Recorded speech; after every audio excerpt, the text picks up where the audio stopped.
खबरों के विस्तार में जाने से पहले एक नजर सुर्खियों पर।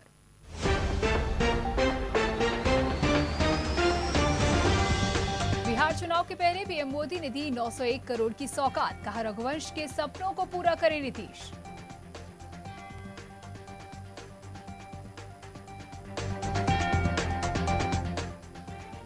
पूर्व केंद्रीय मंत्री और बिहार के दिग्गज नेता रघुवंश प्रसाद सिंह का दिल्ली के एम्स में निधन, 4 दिन पहले ही आरजेडी से दिया था इस्तीफा।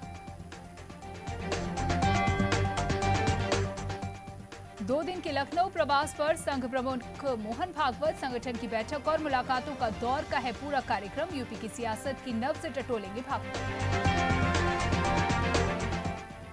गृह मंत्री अमित शाह एम्स में भर्ती, कोरोना को मात देने के बाद हालत बिगड़ी, सांस लेने में दिक्कत के बाद इलाज जारी।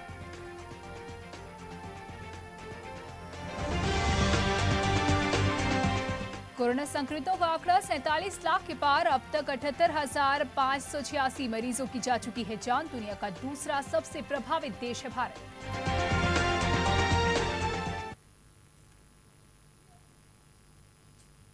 और खबरों की ओर बढ़ने से पहले आपको बता दें कि देश, प्रदेश और अपने जिले के आसपास की ताजा खबरों के लिए देखते रहिए जेएमडी न्यूज। और अब आप जुड़ सकते हैं हमारे साथ हमारी वेबसाइट www.gmdtvindia.com पर, और साथ ही आप हमें फॉलो कर सकते हैं हमारे ट्विटर हैंडल पर भी। और अब खबरें विस्तार से। मैनपुरी के थाना बिछवा क्षेत्र के एक गांव में रिश्ते को तार-तार करने का मामला सामने आया, जहां 5 वर्षीय बच्ची के साथ पड़ोस में रहने वाले चाचा ने दुराचार किया।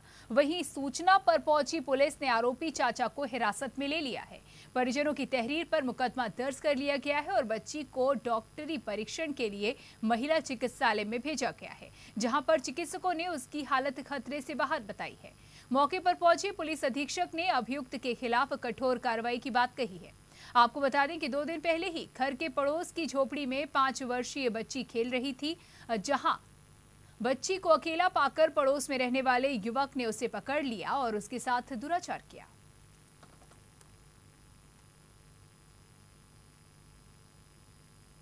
यह प्रकरण थाना बिछवा जनपद मैनपुरी का है। इसमें आज प्रातः एक सूचना मिली थी कि ग्राम सिमरई में एक युवक ने एक करीब 5 वर्ष की बच्ची के साथ दुराचार किया है।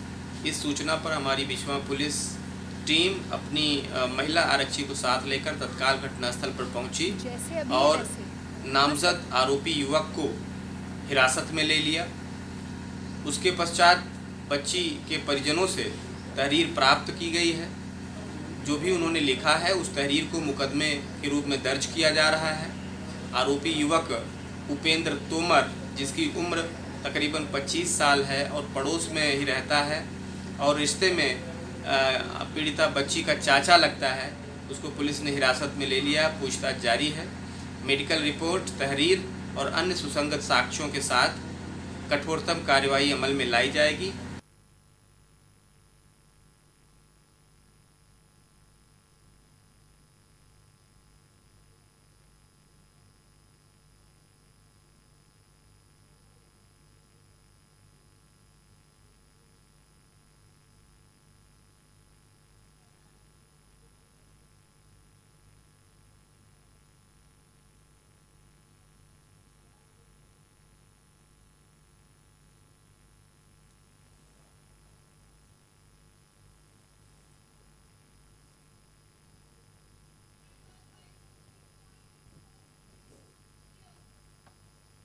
ललितपुर जिले के राजघाट पुलिस चौकी अंतर्गत मेलार गांव से मारपीट का मामला सामने आया, जहां 2 पड़ोसियों में आपस में किसी बात को लेकर कहासुनी हुई, जिसको लेकर दोनों पक्ष आपस में भिड़ गए, जिसमें एक व्यक्ति गंभीर रूप से घायल हो गया, जिसे ललितपुर जिला चिकित्सालय लाया गया, जहां उपचार के दौरान उसने दम तोड़ दिया। वहीं पुलिस ने नामजद 5 आरोपियों को गिरफ्तार कर जेल भेज दिया है।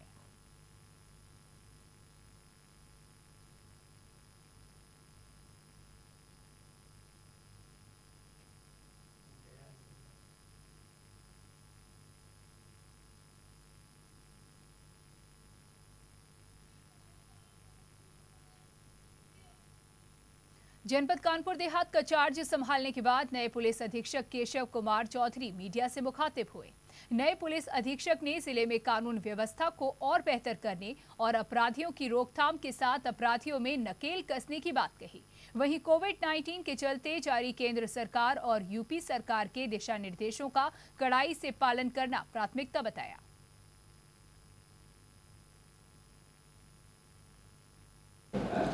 जनपद में कानून व्यवस्था बनी रहे, बेहतर हो, अपराध पे नियंत्रण रहे, अपराधियों पर विधिक रूप से कठोर कार्रवाई हो, जैसे कि अपराध पर नियंत्रण रखा जा सके, जनता की समस्याओं का बेहतर तरीके से समाधान हो, उनकी समस्याओं की सुनवाई हो। इसके अलावे जो भी शासन की और निर्देश हैं उसका अनुपालन बेहतर तरीके से किया जाए। अभी कोविड महामारी से संबंधित जो भी गाइडलाइंस हैं उसका अनुपालन बेहतर तरीके से कराया जाए। ये सारी प्राथमिकताओं में रहेगा और इसके लिए जो भी उचित कार्रवाई होगी वो करी जाएगी। छात्रों ने अपनी समस्याओं को लेकर राठ की विधायक मनीषा अनुरागी को ज्ञापन सौंपकर अस्थायी सेंटर कराने की मांग की। मामला जनपद हमीरपुर के ब्रह्मानंद डिग्री कॉलेज का है, जहां राठ विधायक मनीषा अनुरागी को ज्ञापन सौंपकर स्थायी सेंटर कराने की मांग की। तो वहीं विधायक ने उन्हें आश्वासन दिया कि इस पर अधिकारियों से विचार विमर्श किया जाएगा और जल्द से जल्द इस समस्या का निस्तारण कराने का प्रयास किया जाएगा।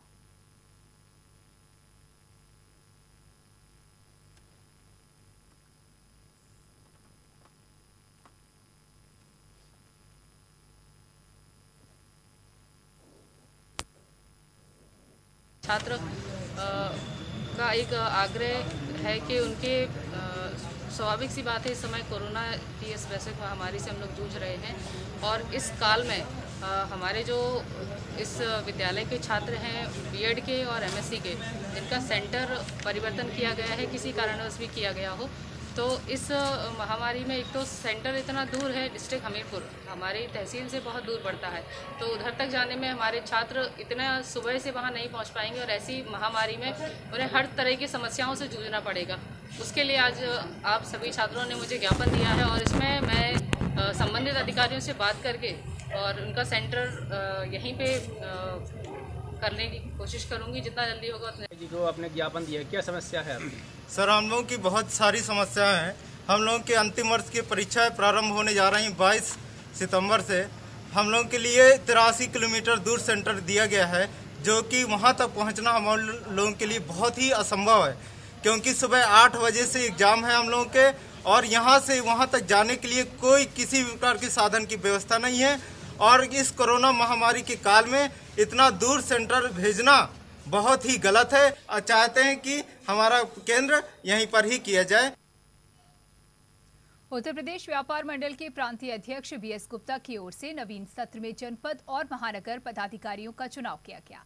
इसी कड़ी में आनंद गुप्ता को जिला अध्यक्ष और अनूप कुमार को जिला महामंत्री, तो वहीं अजय गुप्ता महानगर अध्यक्ष और संजय कुमार महानगर महामंत्री बनाए गए हैं।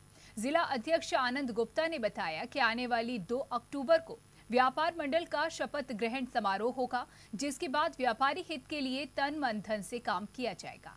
लॉकडाउन के बाद व्यापार सत्र मात्र 20% बचा है और ऐसे में व्यापारियों की समस्याओं में इजाफा हो चुका है। हालांकि व्यापारी वर्ग सरकार से संतुष्ट है।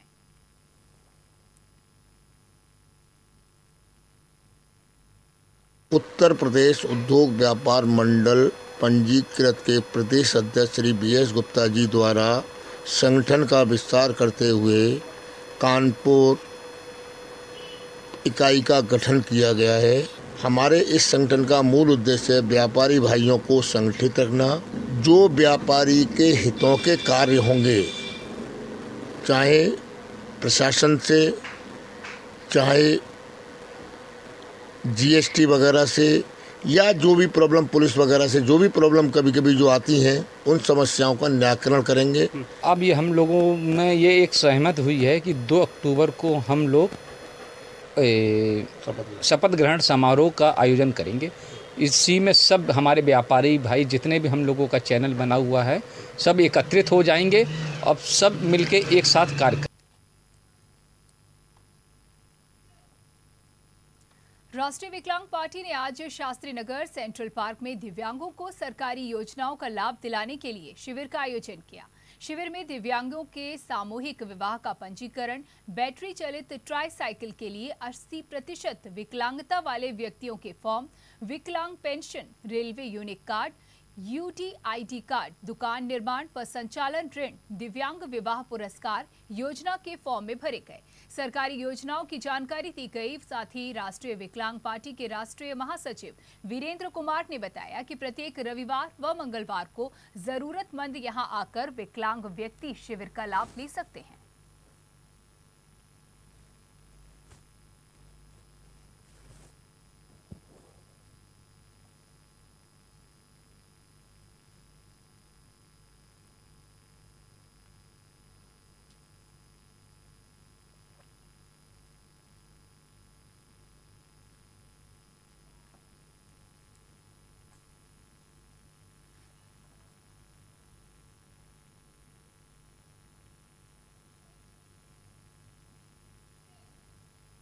नीट परीक्षाएं लंबे समय से छात्रों में चिंता का विषय बनी हुई थी। देश भर में आज इस परीक्षा का आयोजन किया गया। शहर में नीट परीक्षा के लिए 35 केंद्र बनाए गए, जिनमें 13,000 अभ्यर्थी परीक्षा दे रहे हैं। वहीं कोरोना के मद्देनजर सुरक्षा का पूरा प्रबंध किया गया।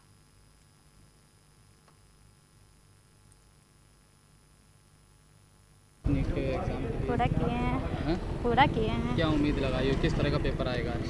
पेपर तो अच्छा ही आना चाहिए, बस है कि अच्छा दे ले। किस तरह का पेपर? मेरा तैयारी तो फुल है मेरी, इतना टाइम मिल गया आपके चाहिए और क्या। नहीं, पेपर तो ठीक ही आएगा, जो हिसाब से आता था हमेशा वैसे ही आएगा। नहीं, थोड़ी बहुत बस, ज़्यादा डिस्कशन नहीं था।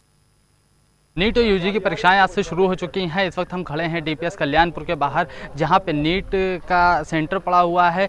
आज शहर में कुल 34 सेंटर बनाए गए हैं, जिसमें से इस वक्त हम डीपीएस कल्याणपुर के बाहर खड़े हुए हैं। हम कैमरामैन बलराम से कहेंगे कि वो दिखाएं कि किस तरह के कोरोना की रोकथाम को लेकर भी यहाँ पे जो स्टूडेंट्स जा रहे हैं उसको लेकर क्या नियम बनाए गए हैं। यहाँ पे स्टूडेंट्स को पहले सैनिटाइज किया जा रहा है, मास्क अनिवार्य बताया गया है। लाल कलर के, पीले कलर के घेरे बनाए गए हैं, जिनमें 2 गज की दूरी के हिसाब से ये घेरे बनाए गए हैं। इन पे ही खड़े होके स्टूडेंट्स जाएंगे। स्टूडेंट्स यहाँ पे 2 गज की दूरी के लेके ये बनाए गए हैं। स्टूडेंट्स इन पे ही खड़े होके जाएंगे, आगे बढ़ेंगे। सैनिटाइज, मास्क अनिवार्य किया गया है। ऐसा ही अंदर कक्षा में भी, क्लास के अंदर भी ऐसा ही है।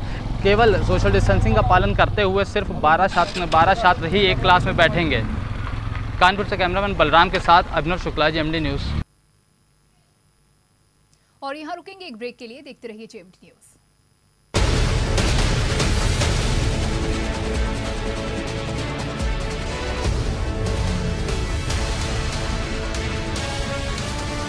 धन्वंतरी सुपर स्पेशलिटी हॉस्पिटल, दक्षिण कानपुर का एकमात्र super speciality hospital, CGHS, QCI और NABH द्वारा प्रमाणित।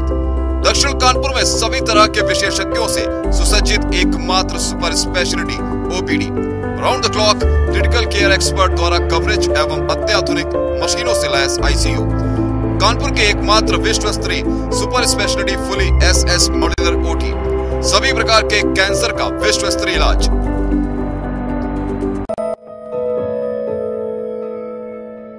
प्रिय ग्राहक, हम आशा करते हैं कि आप और आपका परिवार सुरक्षित एवं स्वस्थ होगा।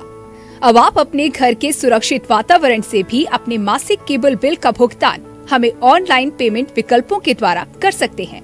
आपको बस इतना करना है कि www.paytvnow.com पर जाकर अपने credit card, debit card, RuPay card, net banking, UPI व पेटीएम आदि के माध्यम से अपने मासिक केबल टीवी बिल का भुगतान करना है। अधिक जानकारी के लिए अपने डेन केबल ऑपरेटर से संपर्क करें।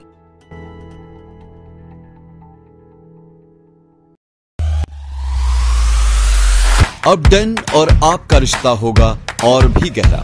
सिर्फ 299 में लीजिए आनंद अपने मनपसंद चैनल्स का, न्यूज और मनोरंजन के साथ IPL और लाइव क्रिकेट।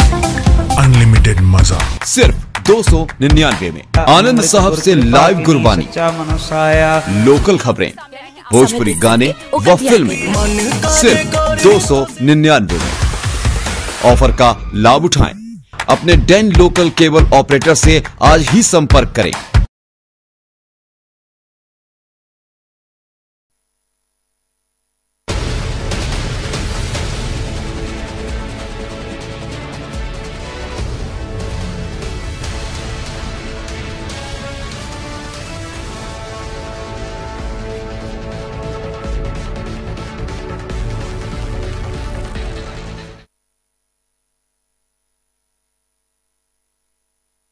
पूर्व केंद्रीय मंत्री और आरजेडी नेता रघुवंश सुशील प्रसाद मोदी सिंह का आज एम्स में निधन हो गया। आपको बता दें कि वो आईसीयू में वेंटिलेटर पर थे। रघुवंश कोरोना से संक्रमित पाए गए थे और हाल ही में वो बाद में ठीक भी हो गए थे। लंबे समय से पार्टी से नाराज चल रहे आरजेडी के कद्दावर नेता रघुवंश प्रसाद सिंह ने हाल ही में आरजेडी से इस्तीफा देने का ऐलान किया था। लालू यादव को लिखे अपने खत में रघुवंश प्रसाद सिंह ने कहा था कि मैं जननायक कर्पूरी ठाकुर की मृत्यु के बाद 32 सालों तक आपके पीछे खड़ा रहा, लेकिन अब नहीं। पार्टी के नेताओं, कार्यकर्ताओं और आम जन से बहुत स्नेह मिला, लेकिन क्षमा करें। वहीं रघुवंश प्रसाद के निधन से सियासी गलियारों में शोक व्याप्त हो गया है। लालू प्रसाद यादव समेत कई नेताओं ने रघुवंश प्रसाद सिंह के निधन पर गहरा शोक व्यक्त किया है।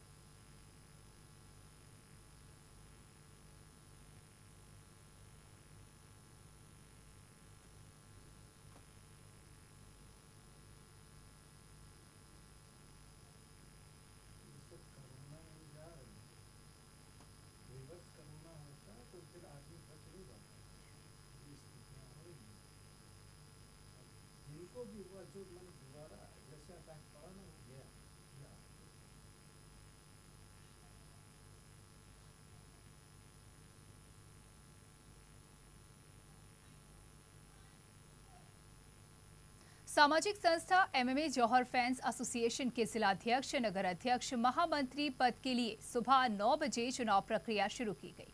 चुनाव अधिकारियों की मौजूदगी में शाम 3 बजे तक मतदान हुआ, जिसमें एसोसिएशन के सदस्यों ने मतदान किया। मतदान के बाद राष्ट्रीय अध्यक्ष हयात जफर हाशमी, शिवेंद्र मिश्रा, राकेश मिश्रा, नीरज तिवारी, फैजल हयात ने मतगणना शुरू की, जिसमें प्रत्याशियों का संघर्ष जारी रहा। विजेताओं के नाम की घोषणा सोमवार को होगी।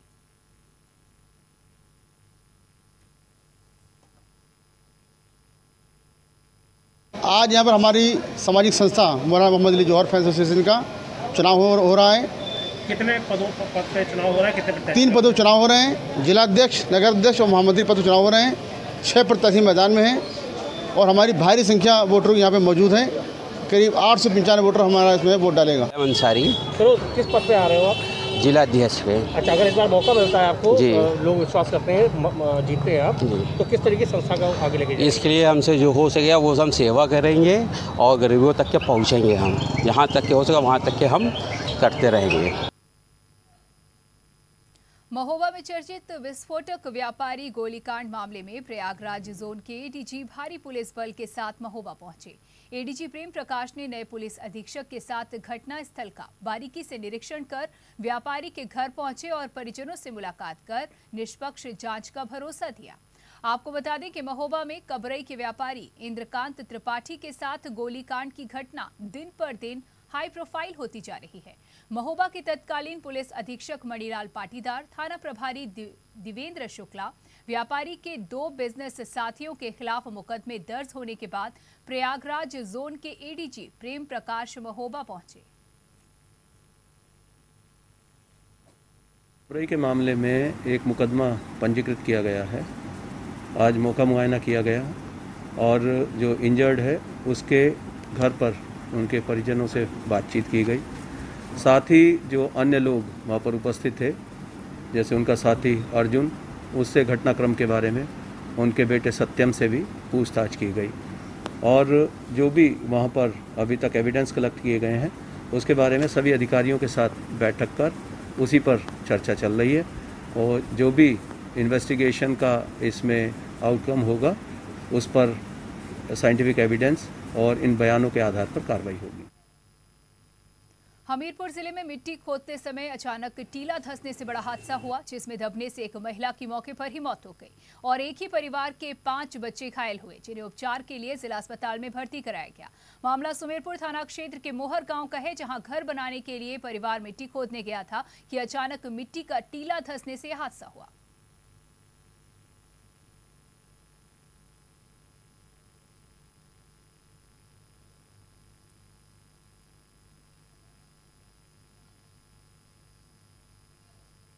बांदा पुलिस ने 2 गांजा तस्करों को गिरफ्तार कर जेल भेज दिया। उनके पास से 15 किलो का गांजा और 15 किलो गांजा 2,60,000 रुपये कैश पुलिस ने बरामद किए।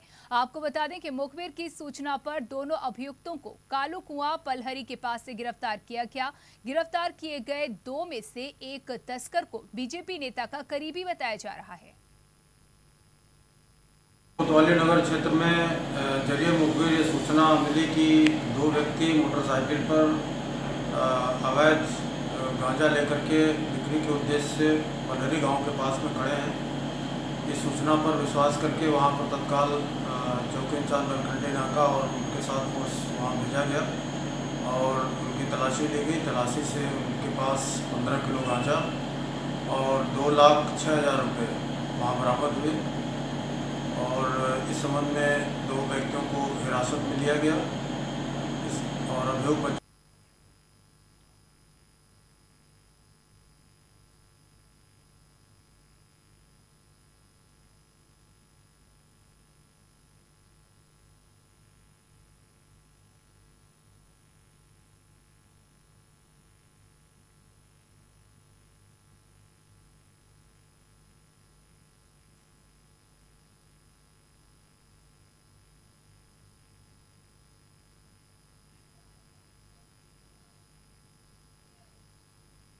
ललितपुर पुलिस अधीक्षक के अवैध शराब के खिलाफ अभियान को जिले की पुलिस लगातार अंजाम तक पहुंचा रही है।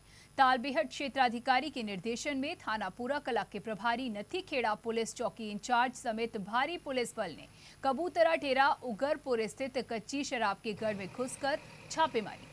इस दौरान जेसीबी मशीन से अवैध कच्ची शराब से भरे ड्रम्स को जमीन से खोदकर निकाला गया और शराब में भरे ड्रमों को मौके पर ही नष्ट किया गया। ड्रमों में भरी हजारों लीटर अवैध कच्ची शराब पानी की तरह बही।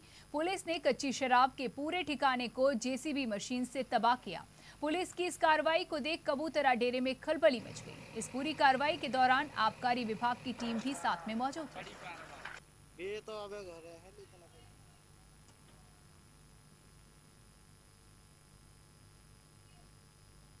गृह मंत्री अमित शाह को एक बार फिर एम्स में भर्ती कराया गया। उनको दोबारा किस वजह से भर्ती कराया गया इसकी जानकारी नहीं हो पाई है। शाह को शनिवार रात करीब 11 बजे एम्स में भर्ती कराया गया। इससे पहले अमित शाह को 18 अगस्त को एम्स में भर्ती कराया गया था। उन्हें सांस लेने में परेशानी थी। बता दें कि 2 अगस्त को अमित शाह कोरोना वायरस से संक्रमित हुए थे। उन्होंने ट्वीट कर इस बात की जानकारी दी थी। इसके बाद 14 अगस्त को अमित शाह की कोरोना रिपोर्ट नेगेटिव आई थी। उनका मेदांता अस्पताल में संक्रमण का इलाज हुआ था और संक्रमण मुक्त होने के बाद उन्हें छुट्टी दी गई थी। अमित शाह को कोविड-19 बीमारी के बाद की देखभाल के लिए एम्स में 18 अगस्त को भर्ती कराया गया था।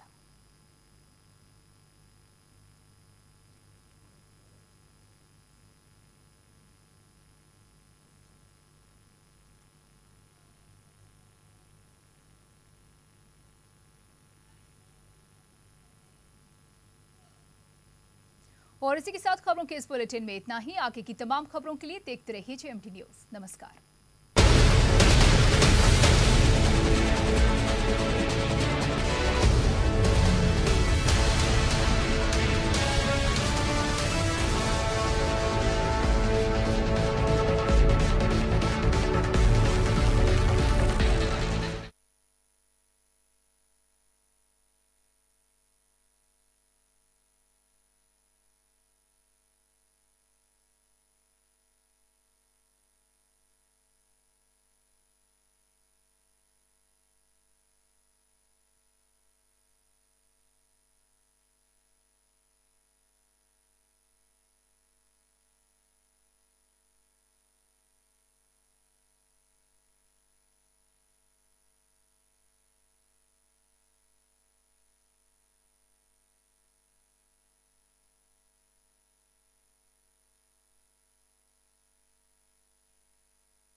नमस्ते सिमरन जी। हाँ? राज सुपरबाइट नीली टिकिया के